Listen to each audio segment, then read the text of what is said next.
हाय दोस्तों, अभी हम अमृतसर में हैं दोस्तों। ये भंडारी पुल की बात दोस्तों अभी है।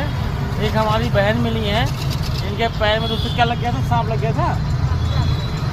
सांप दोस्तों लग गया था, इनके पैर बहुत ख़राब हो गया है। अभी मैं पैदल आ रहा था तो इनको रोटी खाना हमने दोस्तों, तो हम रोटी देखो हाथ में लिए हैं और इनको खिला रहे हैं दोस्तों। उनका सपोर्ट कीजिए आप लोग। क्या नाम आपका है? साक्षी नाम दोस्तों, इनका साक्षी नाम है। और प्लीज़ इनके पैर दोस्तों बहुत दिखा दीजिए दोस्तों। आप देख सकते हैं पैर बहुत मुझे ख़राब है और पैर में दोस्तों सांप सूख गया है और इसकी वजह से पैर में इन्फेक्शन बहुत ज़्यादा हो गया ना। आप देख सकते हैं, आपको दिखा दे। ये दोस्तों आप देख सकते हैं इनके पैर में इन्फेक्शन बहुत ज़्यादा हो गया है। अभी इनको हमने रोटी दिया दोस्तों। और अगर आप लोग सपोर्ट कर सकते हैं तो इनका हम नंबर को डाल सकते हैं दोस्तों।